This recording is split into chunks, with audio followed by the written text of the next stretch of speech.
Hey, everybody, and welcome to tonight's LightNet Hangout. We're here tonight with Carl the Crusher, and I'm so excited to have him tonight. Why? Because he embodies everything about our time.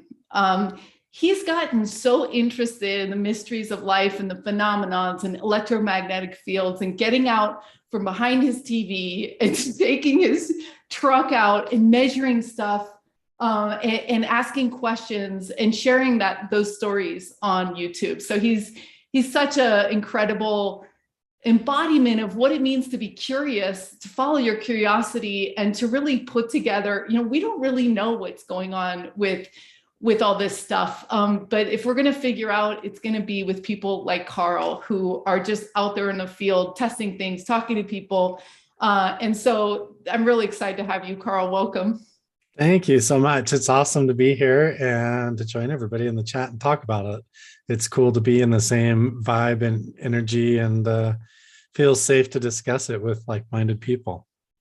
Yeah, totally. So, by the way, if you're watching on New Realities and Portal to Ascension or Carl's channel or LightNet, we invite you to come into this actual Zoom room. This is going to allow you to ask questions in the chat, participate in the question and answer that we're going to do. And then it also allows you to do these breakout groups. So we're going to put you in breakout groups of 4. If you so choose, you can. And just like you said, it's nice to have like-minded people you can talk to openly. So I really want to start out running here with the biggest questions, because if anybody knows me, I don't like to just glaze over stuff. I like to hit the big questions, the elephant in the room. And one of my biggest questions when I study your work is that I wonder, okay, so one of the things you're doing is you've been discovering these petroglyphs, these ancient drawings. And a lot of people are seeing drawings that they think might be that these ancients, Native Americans and others had direct contact with star nations. So I want to ask you what your sense is about that. Did they, were they more in contact than we are now? Or are they in the same amount of contact, or what? And then one of my other theories that is just totally crazy is that maybe because so many people the collective consciousness are requesting a galactic narrative, that we're actually writing this stuff into the past right now. So all these ancient alien stuff is appearing at the same time. Now, who knows about that theory? But anyway, what do you think is going on? That's part of the core of the big mystery that I'm really fascinated with, that has me kind of all hooked on this, trying to chase it down and get out hiking and exploring all of it. I think it's a combination of things. It comes from a core sort of meditation belief system that I have, that comes from a book called the Kabbalion and other ancient esoteric books, that whole aspect of as so above, so below, which is also as so without, so within. And you can look at it in a million different perspectives and angles. And so when you look at it, everything that we're doing, from computer systems to microchips, all the way up to the way that we design cities, to the way that solar systems function, all the way up, it's kind of like this strange scalable fractal thing. And when you look at it, from the atomic structure all the way up to a solar system, to the way the whole universe functions, it's kind of like that. So when I look at these ancient petroglyphs, I look at it like a primitive attempt at circuitry or communication, or we call it, for example, in other terminology, you might call it channeling.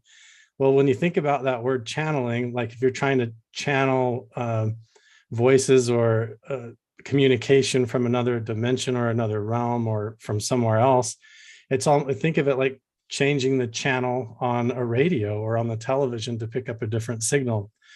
And in the same way, we have this pattern throughout time where people were creating magic glyphs or symbols or hieroglyphs, or trying to create certain forms of communication between themselves and physical reality to either transfer power into or from that reality or to communicate with it in a certain way. And so when you think about it, we're still doing the same thing with like computer chips and microchips, and the way we structure our cities and put up our cell phone towers. And so I kind of looked at it like that. Maybe they were meditating and using these carvings to try and communicate or tap into their spiritual belief systems, or they had some kind of a primitive sort of amplification system for telepathy or their spiritual practices. And I think the residue of that still remains, and you can pick it up when you go and sit in these locations and study them out.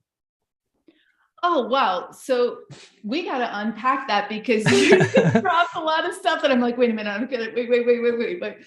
So you're saying that you think that they weren't just like drawing pictures like, wow, this happened. Because I mean, I've seen the pictures that, Keenan has shown, and it's literally looks like a ship where people are coming out. It's like, I would draw that. If that happened, you know what I mean? Like, I would want to draw it out, right?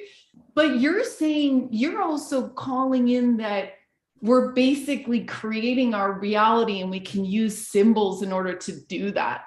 Yes. And in the same way that you would use a certain magical symbol and magical words to try and manifest something through perspective of like witchcraft or something like that, casting a spell or whatever, you have the same sort of pattern throughout every different method, where you have people basically creating geometry or sacred geometry or glyphs or drawings, trying to communicate with the power of reality and to transform it, either to manifest or to tap into that energy there.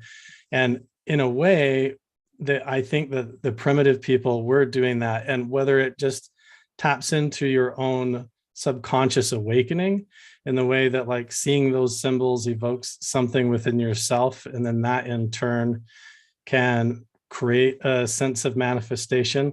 For example, like if you're living in the valley and you're an ancient primitive hunter and you're praying or trying to do a ritual to go find food, you may carve a symbol of antelope on the rock and do rituals trying to manifest that. And then you go out and do the hunt, and sure enough, there's antelope or whatever. And so it all fits in with your belief.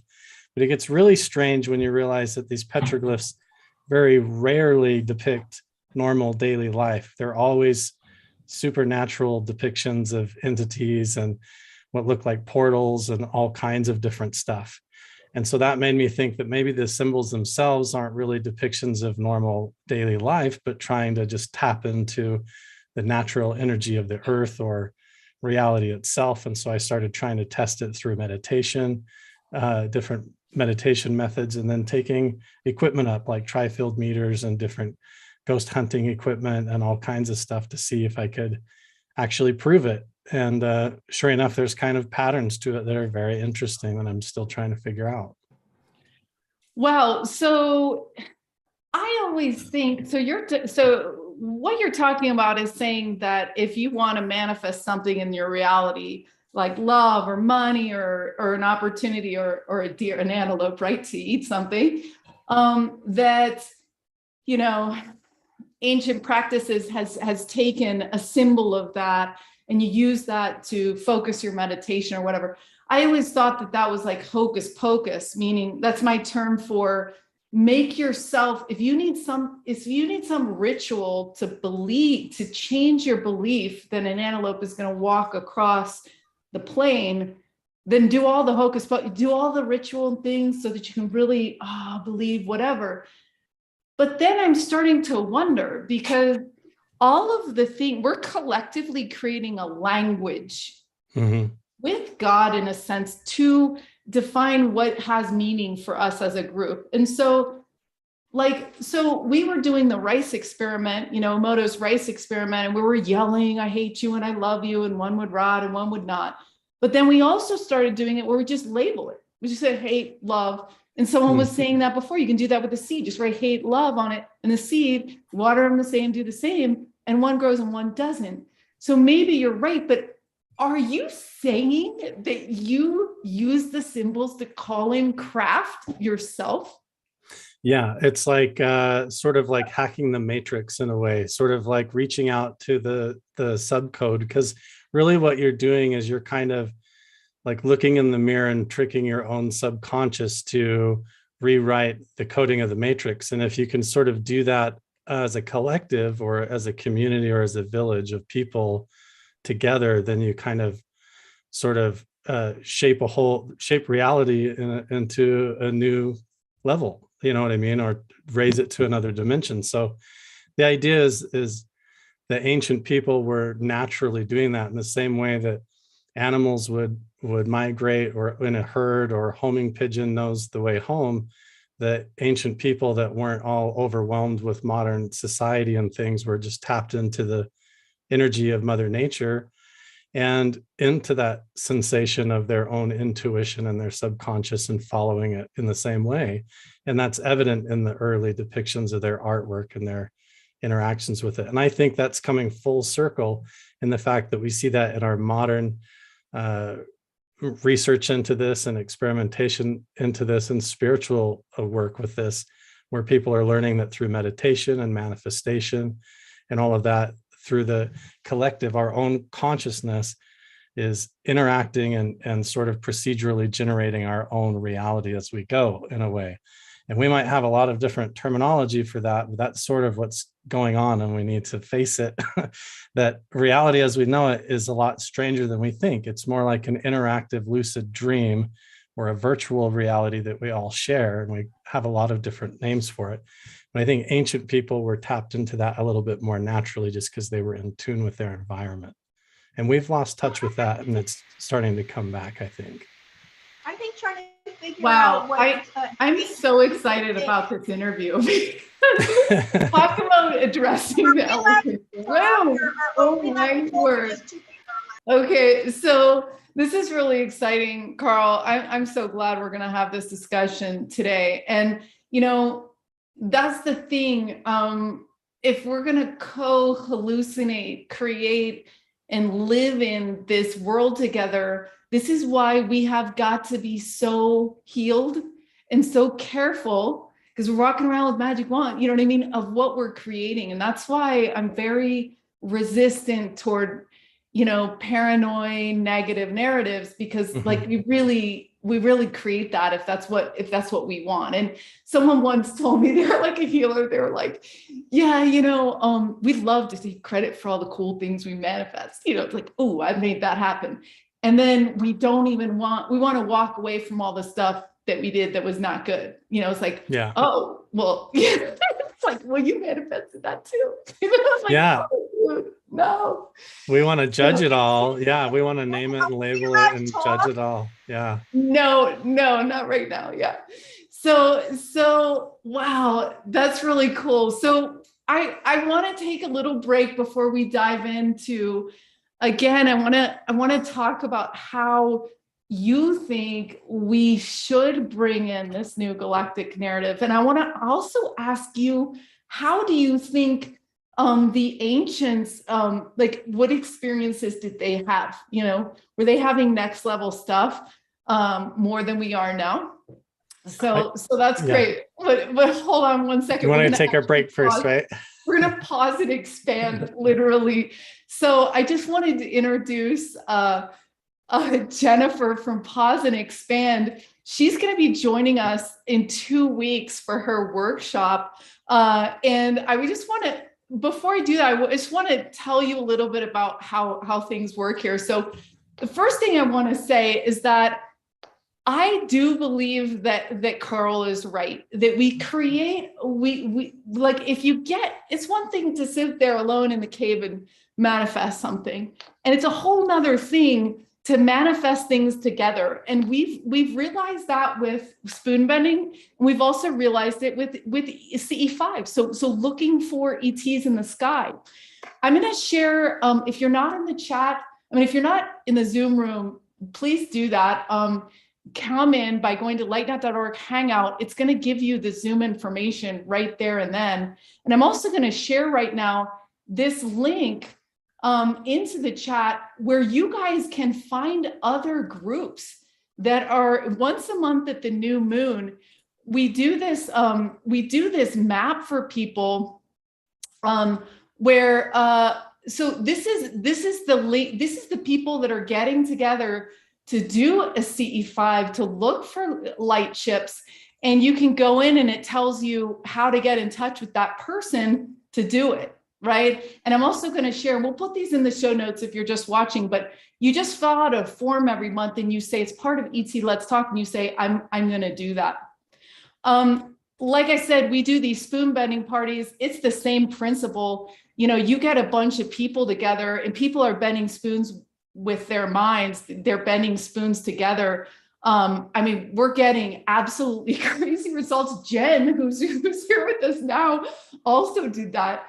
But so every fourth Thursday, we do a workshop, and the next workshop is going to be the science of sound to harness our intuition. So Jen has created this absolutely incredible company called Pause and Expand that has revolutionized sound baths over Zoom, where you can put on your headset and all of a sudden you're in this. And they've gotten Uber and Adobe and CVS. They've had such incredible success. So tell us a little bit about what you're going to do in 2 weeks with us. I'm so excited. I just want to say, I feel like Zenka should be the spokesperson for all of us in our entire lives, because she is the best cheerleader I think I've ever met in my entire life. It's amazing to be here. This group is amazing. I can just feel the energy radiating all the way into Canada, which is where I am right now.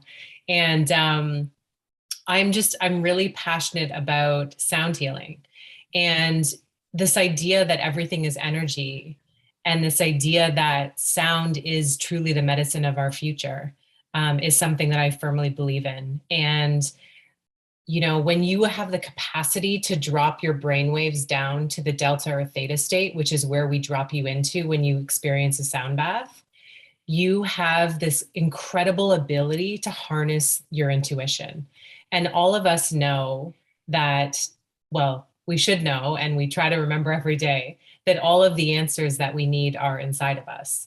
And what I love about sound healing is it allows us to access that subconscious mind and those beliefs that are programmed in our mind, that we're constantly every day trying to remember that all the answers are inside of us. So I'm super excited to take you through this workshop in a few weeks, and you're going to have the opportunity to experience a 360 surround sound bath. So all you need to bring is your headsets. My partner, Steve, who is the other half of Pause and Expand, is a musician and a music producer. So he's actually been able to take the sound and transmit it through your headset so that you can completely experience it as if you were having these tuning forks right in your ears. Wow. So we're really going to be able to tap in. And if there's something that you've been working on where you want to kind of harness your intuition and get those answers, we're going to do that together. And I'm just such a big advocate for the work that Zenka is also doing, because community and just being in groups with other people is where we are all moving. We're all moving in that direction. And so the power of doing it virtually with people from all around the world, it just lights me up inside. So that's what we're going to do next in the next few weeks when we do the workshop. That's awesome. I can't wait. Your company is just taken off because it's so powerful what you guys are doing. So there's it's $11 to join the workshop. You can also join for the whole year with $25 off with Expand. It's under $100 for a year worth of spoon bending, a year worth of workshops, plus all the archives. So thank you, Jennifer, and we'll see you guys in 2 weeks. Thank you. Looking forward to it. All right, awesome. So yeah, the code there is Expand for the $25 off tonight. So Carl, okay, so like you're blowing my mind. So what you're saying is that we're going to be able to bring these crafts and things in using our generative ability to create reality. So what would you, Is that what you're saying? Okay, so talk about your experience and how are we doing? Like, if you're going to give us a grade as, I think it's like a natural evolution. It's like exactly what Jennifer's doing with Expand and what you guys are doing with the spoon bending and everything, is that retouching into that reality again. The idea of doing the sound baths or whatever is the idea of going internal and inward and reshaping your default mode. You know, we are, from the minute that we're born and raised, we're, you know, it's put in us this certain coding. We're taught a language. And like I was taught English by my parents in school. And so I have this whole reality that immediately my mind attaches labels to. So everything that I see and experience, my mind immediately labels and has a whole dialogue and internal dialogue. And the idea of doing sound bath work and meditation work, going outside and grounding with nature, all of that kind of stuff is right alongside with this ancient method that like, think of Native Americans doing like a buffalo dance or a spirit dance around a medicine wheel, where they're doing the same things. They're basically out in nature, connecting with the earth, looking up at the stars, and as a community or a village, all singing the same song or dancing to the same drum rhythm in order to try and connect with their reality and universe and to connect with the gods.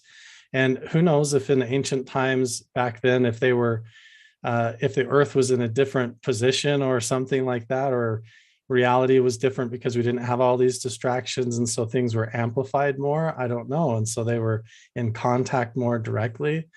But I think we're moving back into that phase where people are starting to wake up in the midst of modern society and technology and everything. All it is connecting everyone again with each other at another level, and we're able to share all these different methods again, just like maybe they were able to do in ancient times.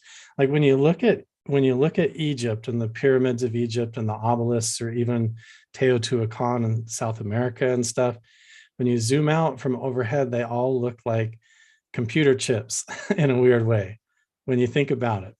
And it's just like their ancient attempts to try and connect with reality, the electromagnetic field of reality. And it's all just frequency. It's all just harmony.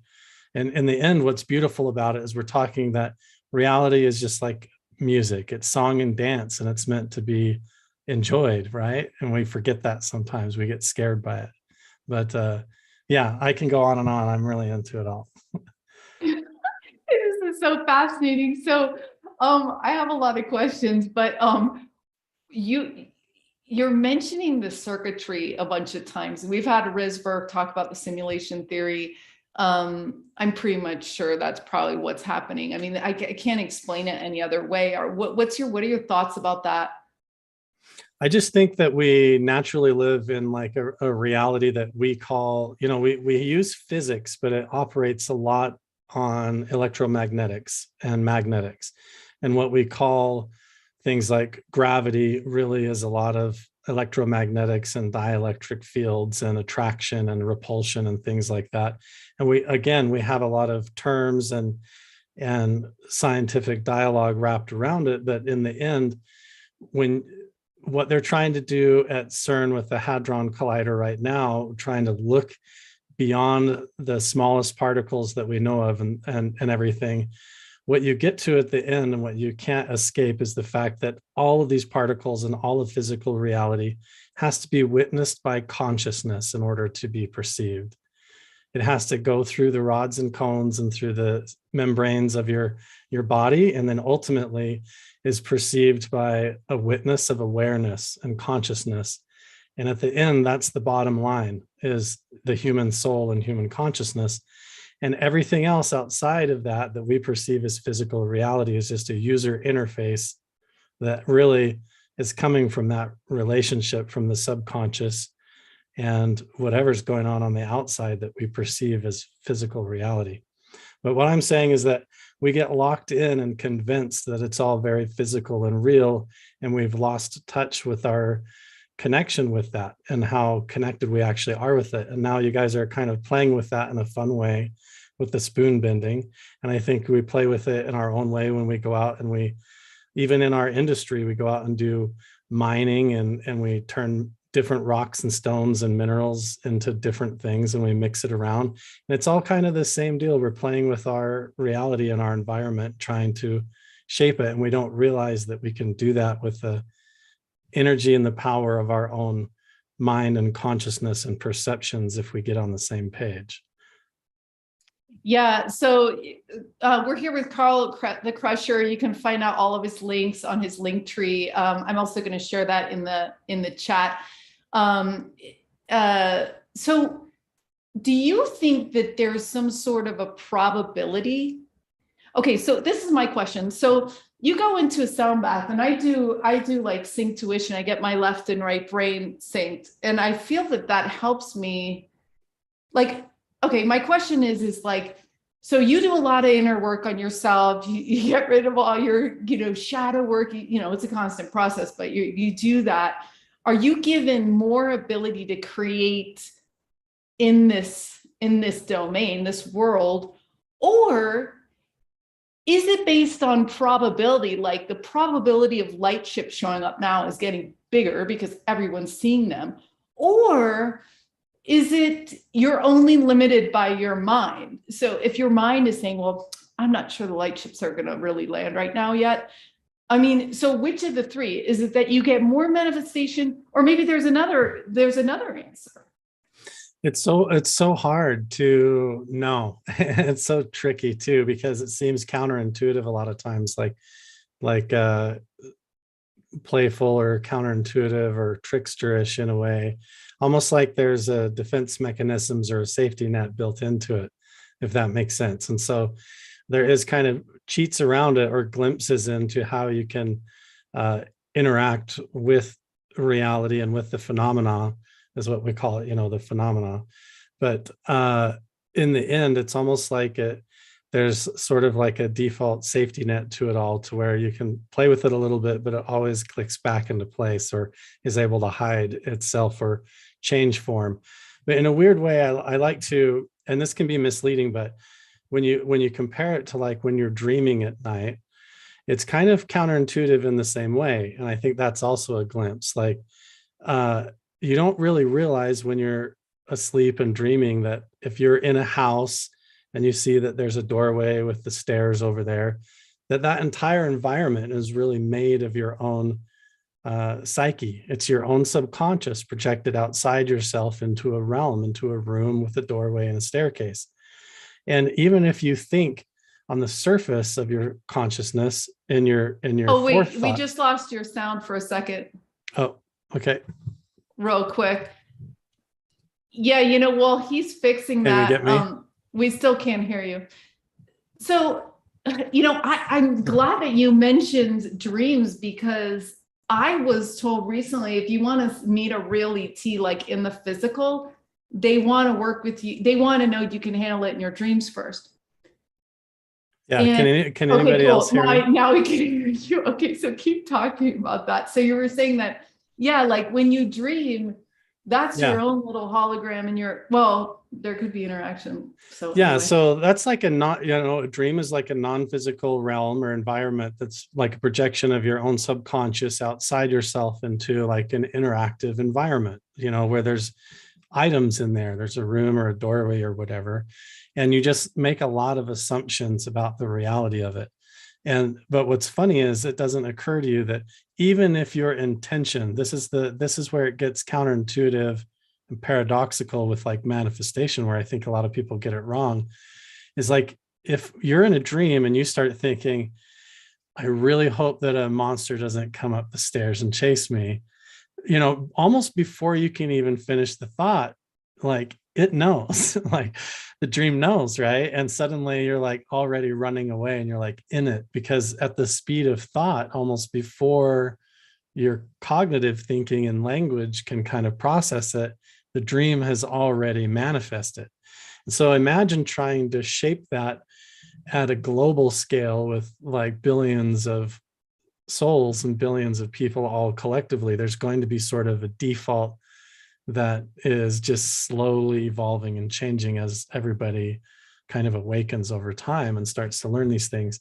And what's interesting is that a lot of the, like the petroglyphs and the carvings, if you come full circle, are sort of like glimpses or clues. Like everybody who looks at these old carvings or goes to the ancient pyramids or any of these old sites, it sort of awakens that in you. You see it and it sort of intuitively reminds you of some ancient connection, almost genetic connection to some other realm, and it helps you almost look forward. And that's why I think at these ancient sites you also see like UFO technology show up a lot of times.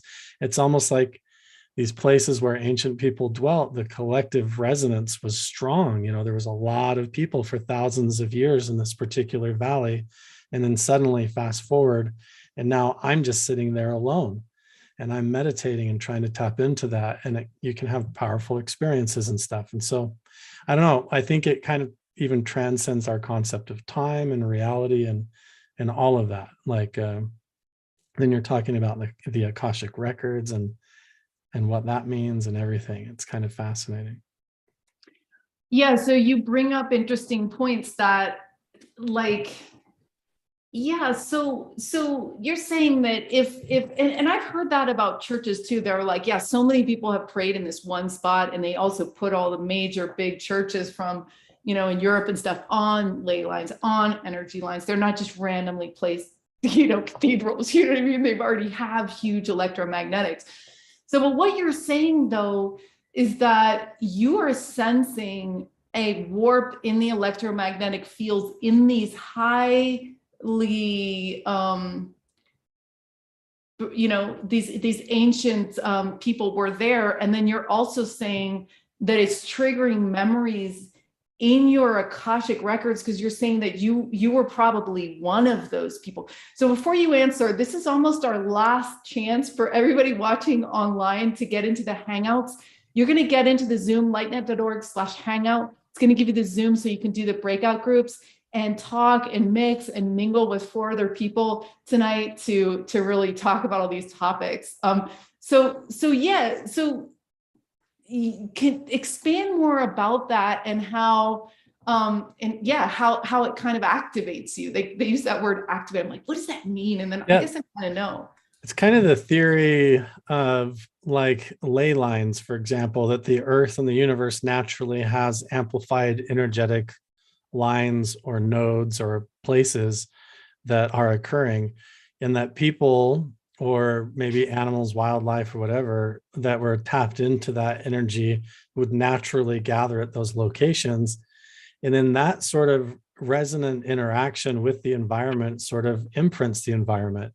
An interesting way to think of it is like, if you thought of like a computer drive or like a solid state drive, you know, we're talking a lot about circuit boards in the electromagnetic universe or whatever. But if you had one spot on the hard drive where you were writing and rewriting and deleting a lot of data, where a lot of programs were being added and deleted and a lot of games were being played there, then it would leave kind of a resonant frequency or energy in that particular spot on the hard drive. Just like if there was a favorite song on your vinyl record player, where you constantly are putting the needle would scratch and wear the record out over time and leave a residue. And so I wonder if going to these particular locations where the resonant energy of so many people living there over thousands of years, and that collective consciousness being so present there, that really, when you go there, you're the only one living on a particular linear timeline. The past and the future and the resonant energy of all that is still there. So when you walk into these amplified zones, I wonder if somehow through just opening up to it through meditation or being open-minded to it or going there with a group of people somehow taps into that, and then you get a glimpse. And we might perceive that as a paranormal encounter where you hear voices, see shadow figures, like a skinwalker or something like that, or maybe a glimpse in into the future or another dimension where you see craft or UFOs or entities. And so I think it has to do with, yeah, like it creates maybe a crinkle in time, just like you would wear a groove on the record player or wear out a spot on the hard drive, where the collective consciousness has been very strong and existed for a long time. I think it could leave a residue. Interesting. So one of the things reasons why we started this nonprofit LightNet is this really wanting to get out of the theory of all this and giving people direct ways to feel and experience this. So I'm going to put everybody in breakout groups right now. But my question to you is going to be, walk us through your technique of meditation. How do you do it? What do you do? Like what have been your personal experiences? We're also going to talk about Magic Mesa. So this is how it works for all of you who are new. Welcome to our Hangouts. We do these on the second Thursday of every month. We simulcast them. They're free, and we'd love to have you here, and we're glad that you're here tonight. So what we're going to do is we're going to put people in breakout groups, and you don't have to go into the breakout groups if you don't want to. So you just ignore you decline what's going to come up on the Zoom. And then we're going to move everyone around. So we have about 4 or 5 people in each group. You're going to assign a timekeeper. That person is going to keep it to around 4 to 5 minutes, depending on, you're going to be in there for 20 minutes, depending on how many people you have. And when someone has the talking stick, as Celestine Starr used to say, you let them speak. They can share, you guys can share your contact experience. You can share your thoughts about what we've been talking about so far. You can also ask for support in your life if you're having a hard time with anything. Those minutes are your minutes, and you can ask for feedback or not feedback from the other people in your group during your time. So here we go. Don't start bonding and talking with everyone for the first 30 seconds, because I'm going to be moving people in and out of rooms as we get things set up. So, okay. Here we go. And then go ahead, as I do this, go ahead and share your, and by the way, if you are going to the breakout groups, don't worry, because this is all recorded. You can go to Carl's channel or LightNet channel or wherever and get the archives. So here we go. So talk about your personal experiences and how you actually go through your meditations. What are your techniques, right? So it's kind of evolved over time, and I follow my intuition a lot depending on where I'm at. So if I'm and where I'm going into, if I'm going into what's considered like a haunted house or like a paranormal,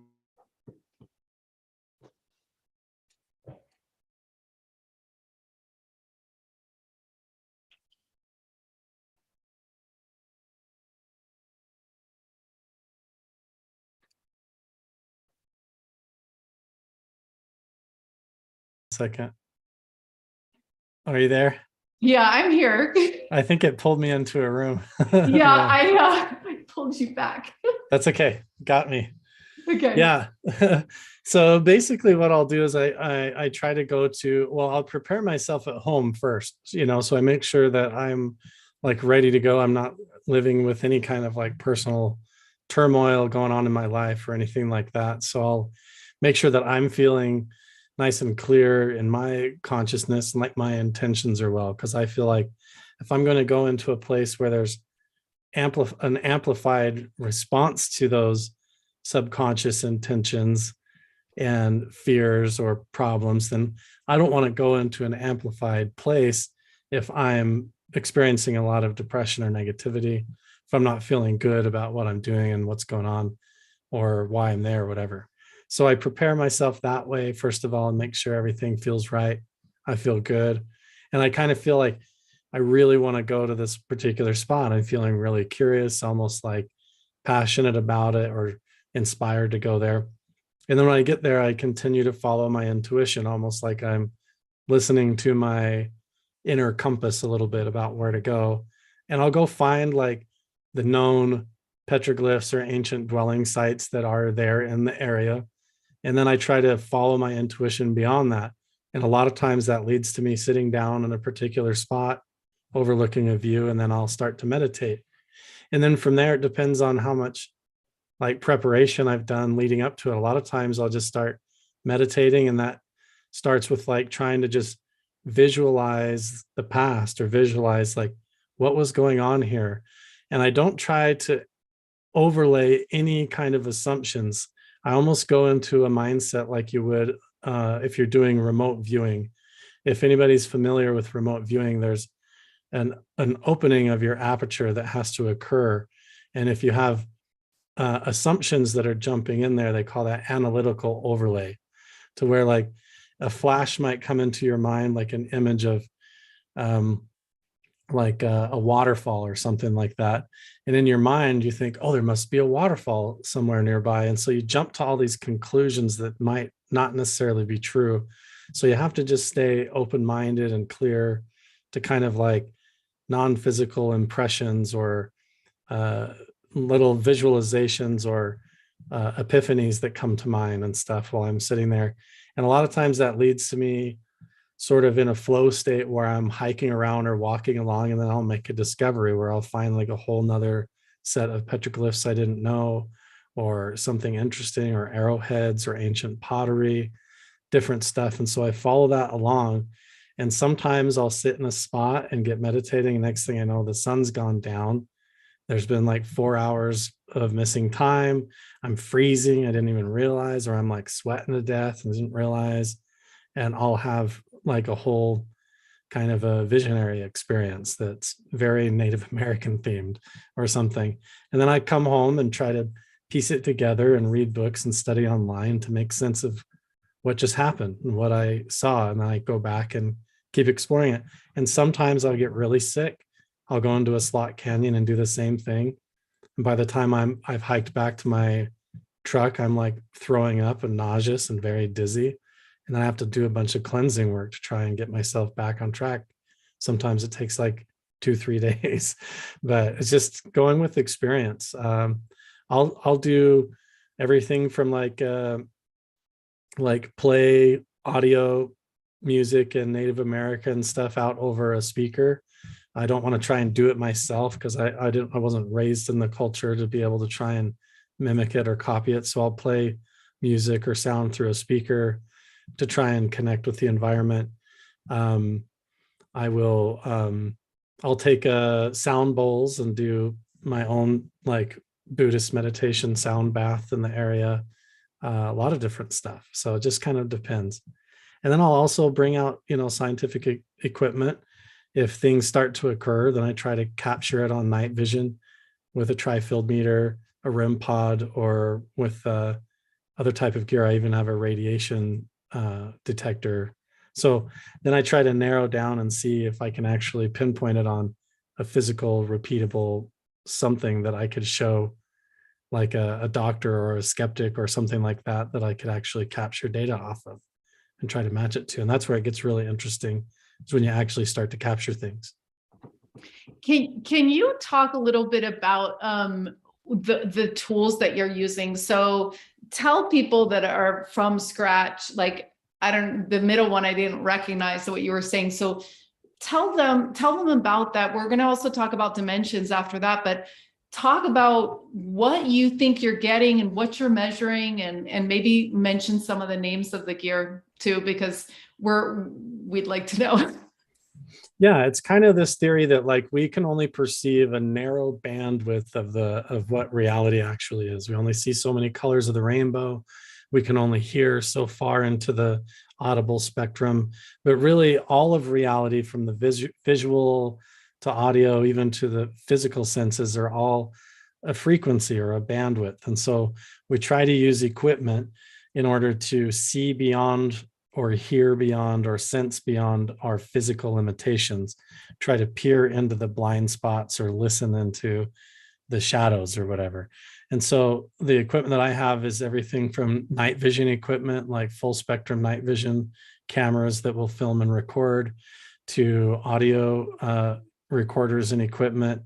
I have spirit boxes, the ones that will loop through FM or AM radio stations, and you can try to interact through different frequencies that way.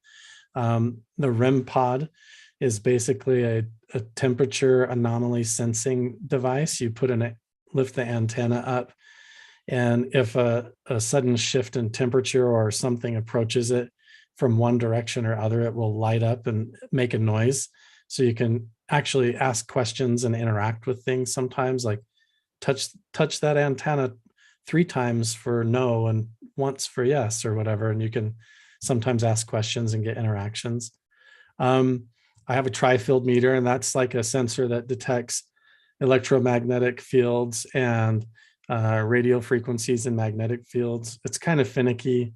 And then I also have a radiation sensor that's just straight up detects radiation levels as you're walking through an area. So if you hit like a uranium deposit or some kind of anomalous radiation, or if you're seeing a UFO and want to know if it's safe to walk up to, whatever, I have all of that as well.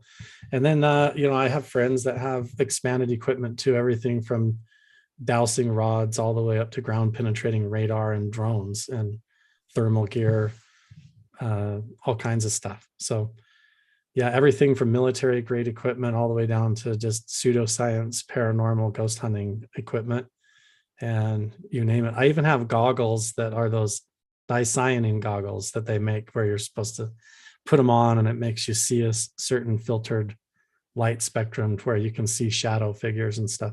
I haven't really seen anything too interesting off of it other than little like light energies moving around, but other than that, not too much. But yeah, it's just cool to get a lot of different variety. So you can, if you find something interesting or an interesting location, then you have a lot of different ways to check it.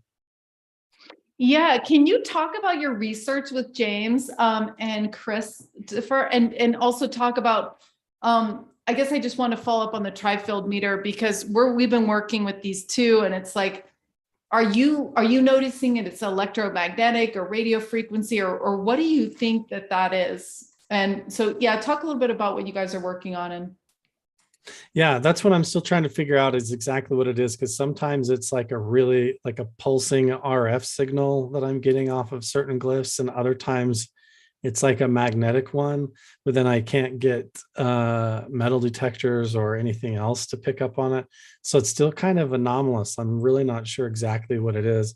So right now I'm still trying to expand my equipment and bring friends to certain locations to check on things, which is where like James and Chris comes in. So Chris Bartel, he worked during the Bigelow era at Skinwalker Ranch for several years there, for I think 8 years as the security guard there. And so he has a ton of experience in the field. And before that, he worked at and around Area 51 and Nellis Air Force Base.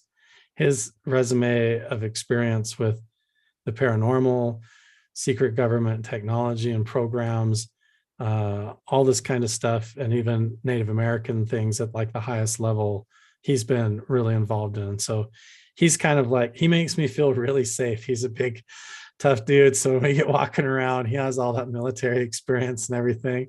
So we feel brave together going into these spooky spots sometimes. And then James, he has done a huge amount of research about everything from the oral history of giants to the petroglyphs to little people to UFOs, you name it, to buried treasure. His wealth of knowledge of information is huge. And then he matches that. He's a former police officer and currently a school teacher as well. But he has a lot of technical experience with ground penetrating radar. He can find if there's caves, cavities, gold deposits, minerals. Like we could find an abandoned mine shaft and without even going underground, map out exactly where the tunnels go and how deep, what could be under there and everything, and come up with a game plan before we even go underground. So it's really fun when we get together. We can go up to these locations and really debunk a lot of stuff and see where stuff really is and where it isn't, and then actually find a lot of things.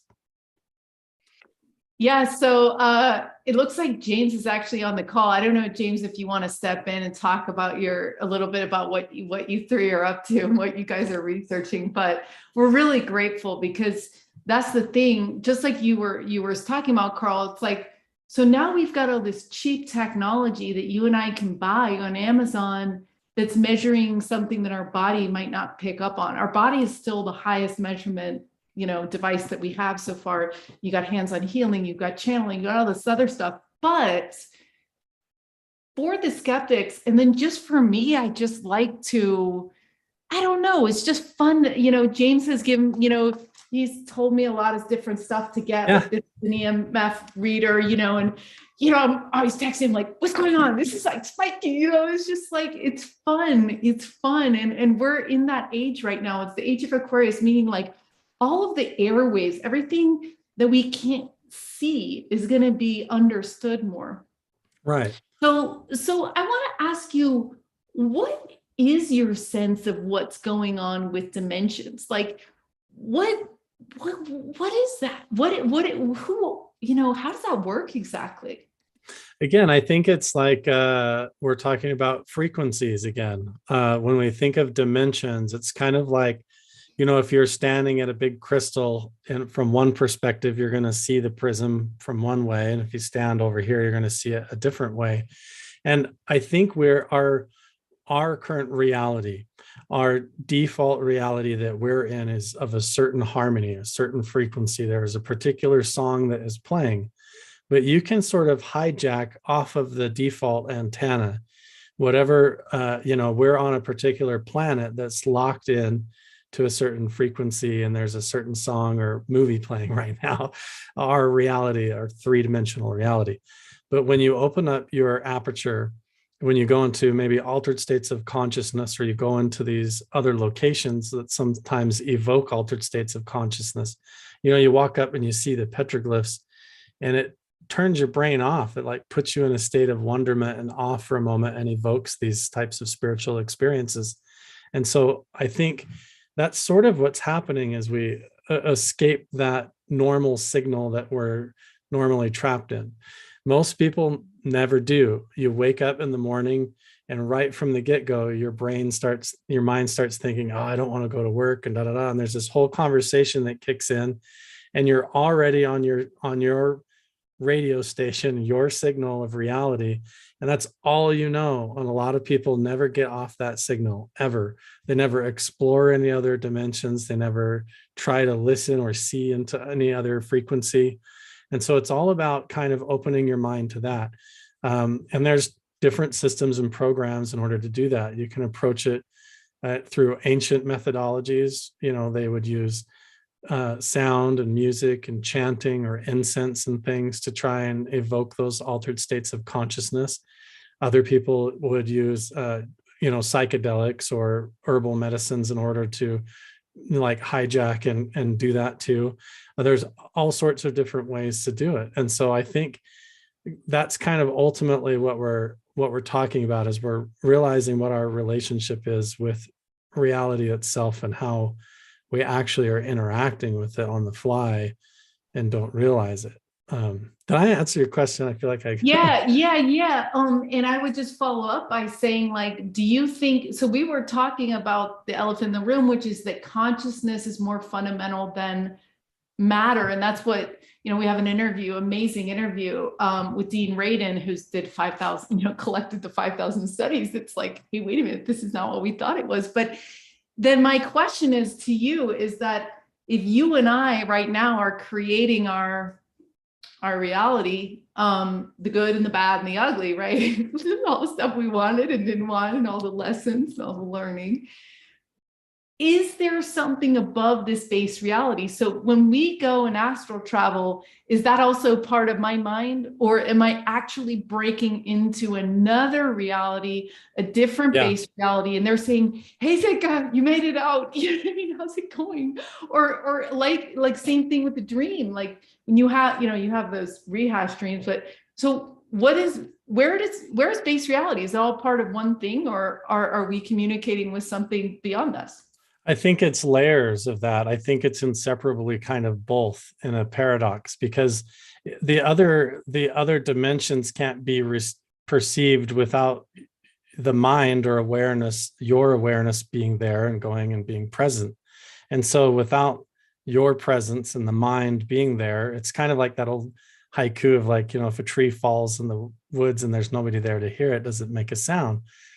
If there's nobody there to hear it, not really. It doesn't really exist, without consciousness there to perceive it in a way. And so these other realities, these other dimensions of reality, or even the past or the future, maybe the idea is that they can be perceived or glimpsed into or viewed almost like searching on Google, or like you would search on a hard drive. So when you're astral projecting or remote viewing, it's kind of like you're picking that needle up off of the record player and touching it down somewhere else on the hard drive or on the timeline and picking up a different signal. And that might not even be on the same three-dimensional plane or the same timeline. It could be in the past, the future, a different parallel frequency or signal that could be very foreign or alien, which I think a lot of what people experience with like psychedelics and stuff probably is this like hijacked signal that goes into the body biologically and changes your tuning. And suddenly your antenna's picking up, instead of picking up radio signal 103.3, you're jumped over to 98.5, and you're getting a different signal altogether visually and auditory. Your consciousness is suddenly there. So is it a real dimension? I don't know. Define real. It depends on if you believe or are of the mindset that non-physical realities are still realities. Does it have to be a physical reality in order to exist? I don't know. Is a dream real? Did it really happen? I don't know. It's where do you split hairs on what's real and what's not? Because in the end, it all has to rest on the seat of consciousness and be part of that, which is just the energy of awareness in the end. I'm so glad we're doing this interview. If you want to find out more about Carl's work, here's his link tree here, which has everything. You're such a good YouTube storyteller, but it's like an adventure series. So you don't really get this depth that we're having today about, you're a highly, highly advanced consciousness. Like, I don't meet that many people that are willing to accept the entire story, and not pick and choose on how this works. So it's really incredible to see how clear you are on the complexities and the poetry, the paradoxes of this reality. So now I want to ask you, so if you do have a magic wand, and you do have a magic wand because you're so advanced, what do you want to happen in the next 5 years for all of us? Like, what would you love to create? What would you love to see happen in the next 5 to 10 years? And what is happening right now? I think just the awareness of it is really important to me. I think honestly, when I do meditations, when I feel like I have kind of an epiphany or a download, or I understand like what my purpose is, a lot of times what I feel like is I am like supposed to take these really complicated, dynamic philosophical concepts and the way that reality is, and help put it into words in a way that's easy for people to understand and to apply to themselves. And that's why I use like a lot of metaphors and things, because imagine when if you're in a dream and suddenly you become aware that you're dreaming and you're now lucid and still dreaming. Initially, that can be very dangerous because every single thought becomes reactive and responsive.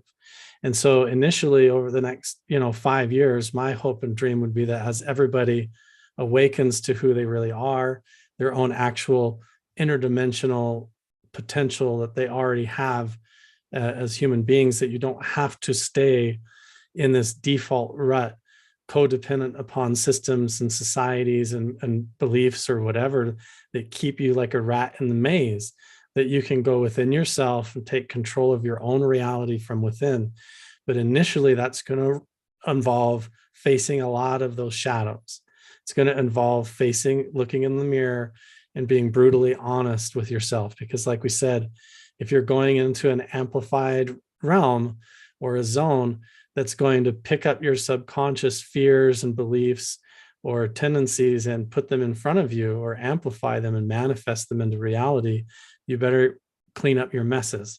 You better go in and do the spiritual work. And so there's a lot of these safety nets in place. So I would hope that over the next 5 years that people, as they awaken into this and kind of come out of the cocoon to what reality is in their own involvement and interaction with it, as we do that together, that's done in like a loving and non-judgmental and a safe way. Because if ego's involved, it's going to go very bad. It will go very bad. Yeah. So, you know, I had like the worst dark night of the soul ever. Oh, me too. Do you have any advice for people going through that harder stage where, I mean, it's always happening, but you have to surrender and not judge it, because what you're going through, it feels like a torture rack. It feels like everything that you love is getting ripped away. It feels like a tragedy. It does feel like you're drowning and you can't survive. But in the drowning, as you're getting battered in the deep ocean, what you find is that you grow gills, and that you learn to breathe down there, and you learn to swim, and you become resilient, and your spiritual evolution expands from there. And so all that's happening is not a punishment, it's a refinement, and it's bringing you up to the truth. And so all of that you experience is just your own shadows, lies, and the things that you've been hiding that you have to face and resolve and get on the path of your true perfect purpose. And if you accept that and to surrender to it, then you realize that the universe and the fates actually are in your favor and have your best interest in mind. And all of your resistance is like a little child kicking and screaming because they don't realize they're being taken to Disneyland. They don't realize it. They just think they're going to the dentist. They don't understand. So you have to accept that all the hard things you're going through are not a punishment. It's the path to the top, you know. wow, that was so beautiful. We're gonna have to get that transcribed, because that was beautiful. I mean, you just lived up to your mission, and you do every day of your life, but you're explaining these things so clearly for us all to understand. And I definitely can say that I came to that conclusion that the world was in my favor, but I was too immature, like you said, to realize I was being taken to Disneyland. Yeah. You know what I mean? And I believe that everything, all the experiences, even the really hard ones, were from a loving perspective. You know, it was all in love. Like, and that's when I had my near-death experience, it was like that. It was like, well, it was all in love. Nobody was against you. We were just trying to help you the whole time, you know? Yeah. So wow. So we're going to bring people back from the breakout rooms in 2 minutes, and we're also going to open it up to all you guys to ask questions. Well, I'll explain it when we bring them back. So for my final question, I wanted to ask you, you kind of slipped in this thing, multidimensional beings that we are. And, you know, these are like these words that get thrown around right now. In what does that mean? Like, who is your higher self? Yeah. Can you unpack that a little bit?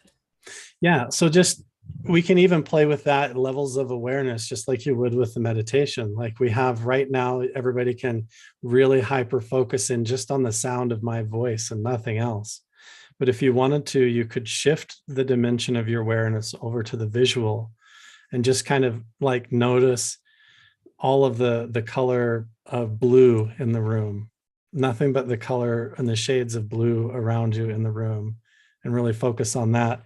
And then you can shift your awareness into just like thinking about, you know, yesterday, try to remember the past and yesterday, you know, and then when you start visualizing or trying to imagine like what you're going to do tomorrow, what do you want to make for breakfast tomorrow? You start to realize that even within your own mind and in your awareness, it's like you're constantly pointing your director in a multitude of dimensions and different awarenesses, from sounds to smells to thoughts to language to awareness. And a lot of times most people don't even go inward and start to pay attention to all of that. But your human soul is like a huge onion of different feelings, emotions, biology, consciousness, and then language, and then society and an external environment all on top of that. And so when I say that we're multi-dimensional beings already, just pay attention when you go to sleep at night, how much control you really have. Like as you start to fall asleep, as you're thinking your thoughts, your daytime thoughts that you think you're in charge of drift into daydreaming and imagining, and then that drifts into dreaming at night and becomes a whole dream that you may or may not even remember. And so I'm just saying, where you go in those spaces and where your consciousness goes is totally multidimensional. You're going into different internal and psychic realms within your own thoughts and imagination and awareness just constantly, and you just don't pay attention. And so once you grab the reins of that and start to harness it, try to focus it and work on it, almost like you're getting into martial arts or karate and you want to get a black belt, then you can really start to do something with your own mind and your awareness and your potential. And you realize, you know, things like astral projection, spoon bending, manifestation, quantum entanglement, all this stuff suddenly doesn't seem so weird. You start to experience those synchronicities in your life. Yeah, that's so cool. I never really thought about it like that. So yeah, for those of you that are just joining us back after the breakout groups, Carl, you have to watch the recording because he dropped some mad wisdom. And we've got a comment here. It's like, I'm here for Carl. He's crushing it. You definitely are crushing it. It's very cool. So, and he was talking about how, you know, we really are multidimensional just within our thoughts and when we dream and when we think about the past and we think about the future and all these things. So it's so cool. And I'm excited to see how your lucid living continues in your life. So if you're watching the live broadcast and you want to come and ask Carl a question, we've gotten some on the past about gravity and all this crazy stuff. So this is how you get in. So lightnet.org/hangout is how you get in. And I also want to remind you that in 2 weeks, we're going to be getting together to do this pause and expand workshop using the science of sounds. They're going to really show you how to get into your intuition. And you can find this out at lightnet.org. $11 gets you in, or $25 off using the code EXPAND when you do a yearly. Under $100, and you're going to get all these archives we were talking about Dean Radin, Adam Curry. You get spoon bending parties as well. There's Carl. We also have Celestine. That picture you picked of me. I know. It's like the softer side. So, yeah. So, and Celestine Starr, I just wanted to shout out to her. She passed, and very recently in the last week, and we just sent her so much love. She was such a pioneer. We did an amazing interview with her, and we know that you're here with us, Celestine. She organized a galactic council. She had people from, you know, creating these circles to make interdimensional contact together in groups. And it was just really great. Joy's talking about the Integratron, which also is on a ley line and things like that. So got some incredible people, Dwayne. So that's that. Now, if you guys want to, if you go down to the reactions, you can see in the Zoom in the right-hand side, like a little hand raising thing. And that's what you're going to do to jump in and ask Carl a question right now. So does anyone have a question? And while we're waiting for people to come through, you can also, if you don't want to raise your hand and be on camera, you can type it in. We had some people asking about gravity. Yeah. Do you have any thoughts on that? I don't know where the question. They probably want me just to elaborate a little bit, because I mentioned like gravity is really just like a magnetic dielectric phenomena. Yeah, like it's kind of just like realizing that like everything in your room is in your room also because of the empty space there, right? And so you have the actual objects in the room, but then you have the space in which the room can have objects to exist. And so gravity is kind of like perceiving the wake off the back of a boat and then being like, hey, that's a thing. It's not really the thing. It's sort of the evidence of a thing, if that makes sense. So gravity is sort of the evidence of manifestation coalescing and existing. And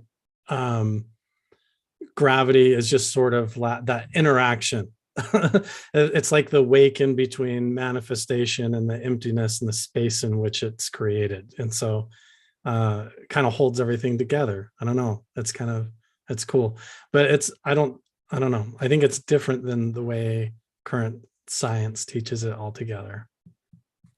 Yeah. So you have brought some incredible kids into the world. Do you think that they were somehow born differently? Like, are they seeding kind of new genetics? I mean, or are they just a result of the evolution that we've already created? Like, they seem to have their heads on straight in terms of like, money doesn't really move them. They want purpose, and you know what I mean? They want to take care of the planet more than we ever did. And like, what's your take on childhood and the new generations that are coming up? Yeah, it's just kind of like that same, like what we inherit and we pass on is just part of that default collective. And so like what's difficult, the question is like, did I as a father, did I kind of wake up and understand my relationship with reality and others around me and my own responsibility with my own internal subconscious and my mental health and everything within that at a time as a parent where I was able to teach those things and convey it to my children and give them the tools so that as they grow up, they can take care of themselves. They can sit and meditate. They can be mindful of their own thoughts and emotions and manage that and understand that, you know, other people are really kind of a reflection of themselves in a way and part of the experience in a way. And like, so I don't know if I even figured it out. I wish I knew it my whole life too. And I had to kind of figure it all out raw, I feel like, but I also at the same time inherited a lot of things too, and was brought up with something. So I don't know. That's a really good question. I think there's some of it that's nature and some of it that is nurture. I think some people are just more attuned, and then the environment that they're in is very good at promoting the growth and the fostering people to feel safe so that they can explore these aspects of themselves instead of feeling like they're just shoved into a system. Yeah. We've got a question here from Julia. It's not a big question, except for that I came in that way and I'm 77 years old. So I think there was a lot of us around who are very aware, who have always been very aware. I told my parents this was my lifetime, and when I'm 3 years old, and they said, yes, you're right, you are. And they let me grow myself up. They were good parents, but they weren't of the same venue as I was. Yeah. And I don't think I'm a walk-in. I don't see ETs. I don't do that. I'm just aware. Yeah. There was another comment I was going to make, but I got sidetracked with, I believe I'm a Lemurian or Atlantean soul come in for this time. And, but I don't do anything outstanding. I am not I am intuitive. I have the feelings, but I don't use them in my daily life. But there's just so many of us around, and we're just there to support. And we don't want the attention. We just want to be there to help everyone else. So, and Carl, you're a great soul, and so are you, Zenka. I met you on Saturday Night Alive, and thought it was Mark Sims, and think you guys are doing wonderful jobs, and I'm glad you're here bringing it all out. Thank you so much. Thank you so much, Julia. Yeah, I mean, we look to you because you guys, you really were the pioneer that, I mean, now it's like not a big deal to talk about all this stuff, but you know, you were part of what I call the icebreakers. So it's like literally I think of you guys as these ships that are like, okay, we're gonna go through this, you know what I mean? And we're gonna just make it easier for everyone that comes behind us. So thank you so much. Okay, great. We have a question from Rob here. Welcome, Rob. We love Rob. Hey, Zenka, I just wanted to say hello. Hello. I'm glad you're still above ground. It makes the planet worth living on. You know what I mean? And I appreciate you too, man. You got some really good chops. I'm really interested though in signs and semiotics, symbology, all of this stuff. And I know a little bit about signs. Signs are very important. We use them every day, all day. They're in everything. Reiki is a really good example on a positive use for symbols and signs. We can transmit healing energy at a distance this way. And there are lots of good symbols. I know Zenka was mentioning that you had some symbols that you can use to contact extraterrestrials. Could you share those symbols with us, do you think? I don't know if I necessarily have specific symbols. I'm still in the very kind of exploratory phase of all of it, of just kind of realizing along with everybody else that there is maybe something to that. I think what I'm doing is going and just trying to see which of the ancient symbols am I finding consistently in multiple locations, and then which of these repeated symbols, some of them separated over hundreds of miles, which of them seem to consistently give off like a frequency or an energy that I can pick up. And then what occurs when I sit there or meditate? Is it a positive or negative experience or whatever? And I have my own personal experiences with that. As far as the symbols themselves, it all comes down to a personal thing, honestly. For me, a lot of it, and this goes back to Zenka's question, the idea of the ancestry. For some reason, for me, when my ancestry is Native American and Norwegian, is an interesting mix of Viking and Muskogee Indian. And so a lot of times I will visualize those things and draw upon that. My arm's completely tattooed with the meaning and everything. I carry it with me because there's something to that, tapping into my ancestry and something that awakens the right sort of intention and mindset and purpose within myself. And I think that's more important than what the symbols actually do. I don't know if it necessarily even matters if it was a particular secret pattern, because then you can have an organization that's like, hey, I have this glyph over here that has magical power and I'm keeping it for myself. I don't think that's what it is. I think if you went and found that book and opened it, what you would find is just a mirror. And you would realize that those symbols, whether it be a glyph of a maze, a spiral, a Star of David, a cross of Christianity, or whatever it is, if it evokes the right state of consciousness and spirituality within yourself, then it allows you to change your own frequency and get control of your own dial and start to tune it yourself rather than just accept the signal that you're on. Does that make sense? Did I answer your question there, sir? Yeah, it does kind of. It's kind of like walking a maze or something. You follow the maze and it tunes your body and your psyche, your consciousness to a certain pattern. And Yeah. when you come out, it changes you in different ways. Especially, yeah, it's kind of like the same thing as like how if I say that if you walk up to an intersection and you see the color red, it evokes a different response than if you see the color green at an intersection. One means stop and one means go. And we kind of know that meaning. It's like accepted in our society.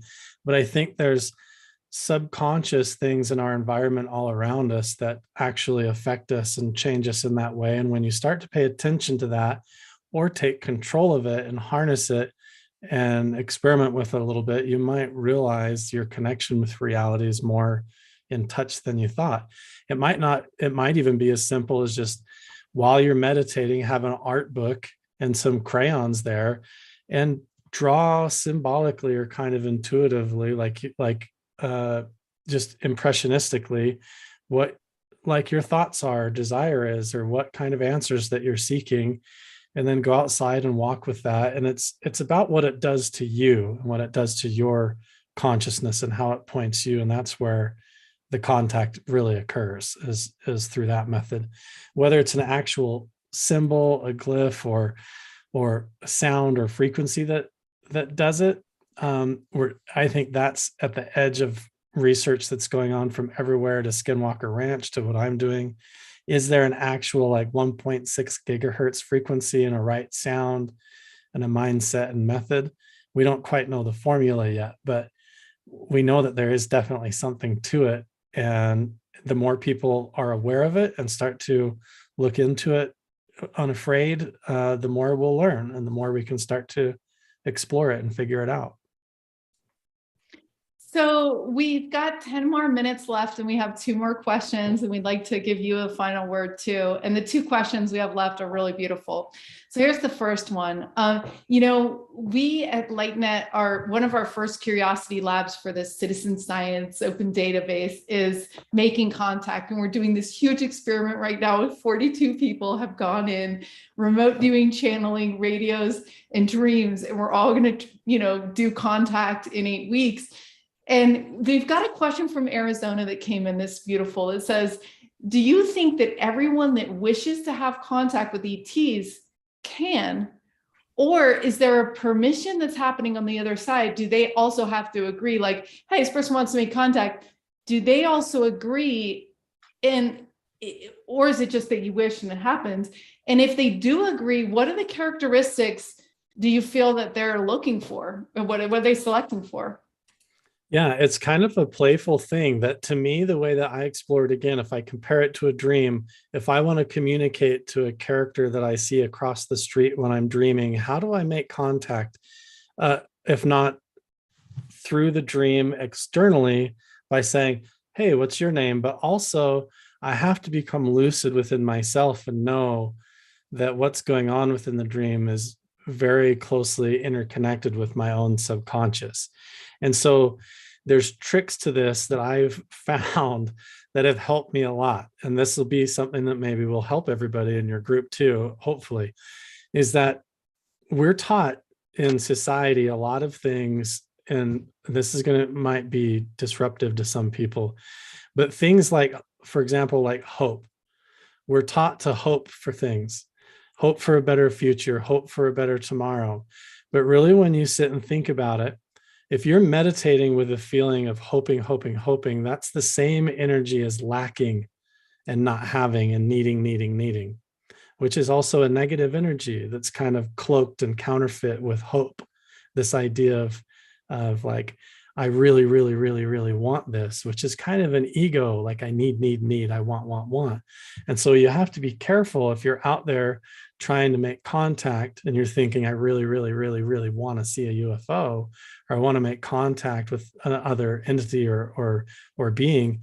It's not like that. It's more about expressing and opening a heart and a mindfulness of good intentions and attitude and open-mindedness to receive information or knowledge, or to make contact without prejudice, to where even if something appears that's terrifying, you're not going to be afraid, all of that kind of stuff. So I think it's a misunderstanding a lot of times, where when we get out there, you really want something, and wanting comes from an energy of lacking and needing, which can be a negative relationship.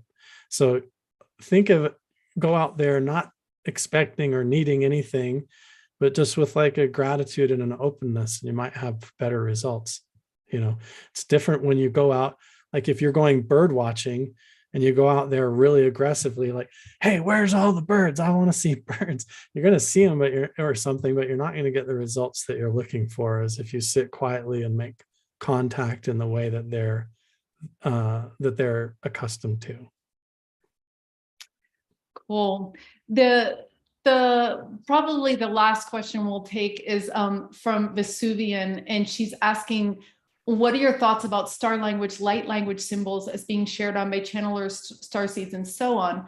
Have you seen any patterns among them and other ancient symbols? And I just want to pause really quick to tell you that we're very proud if you go to the main LightNet page, we have this, we're starting the living library, the tree of law knowledge. And if you hit explore, you can go into this thing. And we just started, so this is kind of a free for all knowledge share between all of us. And someone just uploaded the other day, Nadi Hana, who's a beloved member of our community. She uploaded all these things, and it's interesting to see how you feel when you see them. Yes. But this is available to you guys to check out. But yeah, so what are your thoughts on light language and symbols and all that? 100%. Yeah, it's totally a part of it. Same with like song and music and emotions and all of that. It's like a chemistry and alchemy and internal magic that we're doing. And you can write your own music and sit there and take control of the symphony a little bit and see how the music goes and dance along. Or you can just sit there and feel traumatized by all the noise, you know what I mean? So yeah, all those pictures and everything, artistic creation, especially like abstract artistic creation, music and dance, is at the rawest form of taking that non-physical dimensions of your soul and consciousness and converting it into our physical dimension of reality so that you can share it with other people. So I think exactly a beautiful way. That's exactly how ancient people were doing it artistically, taking the experiences that they were having and conveying them to us so that when you see it, you experiencing it as well. And that's what all this stuff does. There's a reason why when you see a work of art or a symbol or something, it evokes a response, an emotion, a memory, or whatever. It changes your own internal alchemy and your makeup and how you're thinking and feeling and seeing reality as a whole.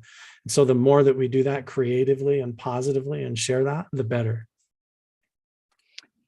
Yeah, someone gave me a sigil for luck, and they said, I swear this will work. And they said, just, because I was going to raise money for the nonprofit, they like, just look at this and say, I am lucky, oh so lucky every day. And I was like, so I did it for like maybe 3 weeks. And then all of a sudden I started getting people say, wow, Zenka, you're so lucky. And then I would see rabbits and I would look them up and it was the sign, it was lucky. And I was like, wow, this is like some ancient symbol, Yeah. So why don't you guys all take it upon yourself to experiment with something, whether you draw it yourself this week or whether you pull something ancient or Hebrew or something like that, right? And just see if it works. So if you want to find more about Carl, you can go to his link tree here, and he's got a great YouTube channel. He's got a Patreon that supports buying these electromagnetic gear and everything like that. So I really encourage you to support his work. And you're an incredible person. And thanks for sharing all your wisdom. So I'll leave you the final word. Is there anything you want to say to the world right now? From your end. I think just stay curious. I think everybody has an intuitive internal seeker or a curiosity that kind of guides them. You don't have to take advice from it or listen or whatever, but if you stay curious and all that, it's usually going to guide you to places that are going to help you progress or whatever. And even though things might be difficult at first, it is part of that growth and coming out of a shell. And so just that, I would just say, just check it out. And whether you're interested in the ancient history, the mysteries, if you're more interested in the paranormal or UFOs, in the end, all of it has to be witnessed by your awareness and your consciousness. And so my, I guess, final words is to make sure that is smooth and in harmony so that anything that happens, you feel like you're experiencing with clarity and truth. Awesome. Well, have a great night tonight, Carl. You had some electricity problems earlier, so I'm glad you could join us. It's been a really special night, and we thank you so much for your time. It was a real pleasure. Thanks so much for having me on, everybody. I appreciate it. And the great questions too. It was awesome. Yeah. Okay, guys, see you in 2 weeks. Bye.